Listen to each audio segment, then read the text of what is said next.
It's a virtual guarantee. If this show is preempted for any reason and doesn't come out on Thursday, something is coming out on Thursday.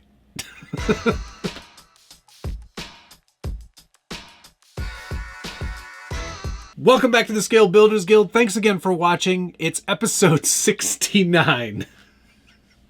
Nice. Of What's on the Bench Weekly.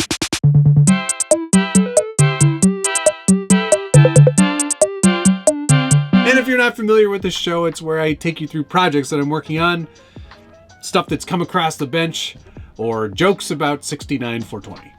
All right, welcome to the show. Yes, preempted because, of course, this came out yesterday, the Axial CJ7. Man, this thing looks good. I am so chuffed with it. I thought the running video looked amazing. If you haven't watched that, go watch it right now and then come back and finish watching this show. I haven't really done much to it yet. I haven't even changed the shocks. I've had it for a couple weeks, obviously, and got it out when the weather was still nice. And I liked it a lot. I loved how it looked in video and how it drove. These Baja Boss tires are really great. They're super fun. And it's a nice truck. It is a little top heavy, like I said, and those 100mm shocks I think are just way too long. I know that Axial thinks that it needs to have those in order to perform optimally with a straight axle on the SCX-10-3 chassis. I don't think that's the case. I'm going to throw 90mm shocks on there here shortly, and maybe even try a leaf conversion. Because why not? Why not ruin it completely? You know I love ruining things. And if you like ruining things too, hit the like button and subscribe if you haven't already. Now, you might also notice that I replaced the side mirror bits with the light bar attachments. I did add some light pods. These are from MyTrick RC. In fact, I've swapped over the entire lighting system to a MyTrick RC lighting system. Routed the cables for these pods down into the interior. Pretty not seen. It's okay. It's pretty good. I'll probably end up sleeving these just so they integrate a little further and then you can't see anything. But otherwise, yeah, still stock and still very much fun to drive. I really like this release, and I think Axial did an amazing job. All right, on to the next thing, because we don't need to waste any time with this. You can just go watch the review video if you haven't already, but you probably have. It's been a pretty popular video. All right, moving on. Let's get something else on the bench. Something like this, perhaps. Here is the beginnings of the Mullet Chassis. This is the full party edition, leaf sprung, brazen scale Mullet Chassis. I'm making a class 2 leaf sprung comp truck, which is words that don't usually go together, but I'm having fun, and I think that's the most important thing. I have been printing a lot of things in ABS to make this a much more styrene-based build. You'll also notice that I've trimmed the rear fenders significantly and also cut some holes in the back of the bed. Well, those are permanent holes. Those can't be taken away now. But they're just sort of a temporary solution. I'll probably, and I started experimenting. I was like, do I just build a bigger inner fender for the inside of the bed? And I didn't really love that idea, even though I did try it. It looked ridiculous. And then I asked Noob, what should I do here? And he goes, make 3 fuel cells for it. So that's what we're going to do. We'll print up some fuel cells in ABS, add those to the back of the bed, and then a third one in the center at the back. And then that will be done, pretty much. The front, that's seen significant work. Obviously, the back of the get off of there. There we go. The back of it had to be trimmed a little bit in order to make it sit flush with the chassis. I've also added the 3D printed ABS inner door cards that kind of help start the interior there.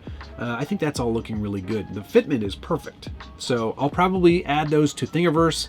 If you want to make those same cuts, you'll be able to do the same thing. I would recommend printing them in ABS so they just bond with the rest of the body using styrene bonding agent. I started sanding all those elements where I filled some holes. We're keeping these holes because that's how we're going to mount this body. And then we need to figure out where we're going to put a battery. There's probably room under the seat. Yeah, there's lots of room back there. We'll make this all work. So yeah, that's a work in progress, as you can see. Certainly going to be quite compy. Where's the grill? Oh, here we go. Printed another one of these Jeep grills. Man, I wish I knew what happened to the man who made these. Crawl NYC, still missing in action. It's like he just evaporated from the face of the planet. I really hope that's not the case, though. I hope he's still around. Yes, it says Jeep on it. Yes, I printed this with my Bamboo X1 carbon. Yes, I'm going to paint it and finish it a bit more, but that's such a great print. I can't believe it. You know, it's pretty darn good. Anyway, that's going to go on the front of the truck. Yep, that's probably where it should go. And you can see it's starting to come together, starting to look like a bit of a truck. It's certainly sitting a little higher than I want it to, though, so we're going to have to do some trimming on those front fenders, maybe scoot it forward a little bit, and maybe even adjust the wheelbase slightly in order to make it all sit a bit more better, because it's definitely got a bit of a lean going on right now. What do they call that? Carolina lean? Is that correct? Yes. Needs some work. But we're getting there. Progress is progress. This show isn't necessarily about showing finished things, or even things done correctly. It's all about trial and error, showing you how even someone like me can make mistakes. Not that this is a mistake, it's just a work in progress, and things need to change a little bit. But I do like how it's sitting, I just need to get it to sit a little bit lower. So, we'll see how that goes. Okay, on to the next thing. Apparently you can't buy this here. And by here I mean North America, but here's the FMS FCX24 Unimog. And this one, oh, it still has the plastic over the windshield. But it's got the Unimog body on it, and it's licensed. It is a Merc, full-on Mercedes license. And I think that's probably why you can't buy it in North America, or at least through its normal channels, because they don't have a license to sell it here. Very nice looking model. This one does have portals. Hooray! That's what was missing from the last round. And it, it's got the 2-speed and all the bits and pieces from the FCX24 just on the Unimog. So this is a much more usable truck than the last one. We'll definitely do more with it. It certainly could use a good weathering, because I think this is like a 1960s model, isn't it? Oh, other weird thing to note. Yeah, 1966. Other weird thing to note, it didn't come in its usual gray styrofoam box. This is a much more temporary, you're probably not going to use this or keep this forever box, which I found kind of interesting. They've maybe cheapened out on a few things in order to maybe hopefully put that effort into the models themselves. This one's got some improvements for sure. I think it definitely feels a little more premium than the last one. The shocks definitely feel better, and just having that 2-speed and all of the guts from an FCX24 just means it's going to be a much more enjoyable driving experience. Much smoother. Sounds good. Yeah, so we'll get this out, probably do some weathering on it, maybe in a future episode. So there you go. FCX24 Unimog that you can't buy. Or maybe you can. Put a comment down below and let me know if you can buy this in North America. And where. All right, on to the next thing. Minor update on the drift missile. It is now painted and weathered. It is red and is supposed to look exactly like the reference that I'm using from Kazil Salim. He is an artist, does a lot of car stuff, and that was my inspiration, so that's what I'm going with. Now, Josh corrected me. A 2JZ would not have dual pipes, so let me know. Should I buy an LS and swap it instead of the 2JZ?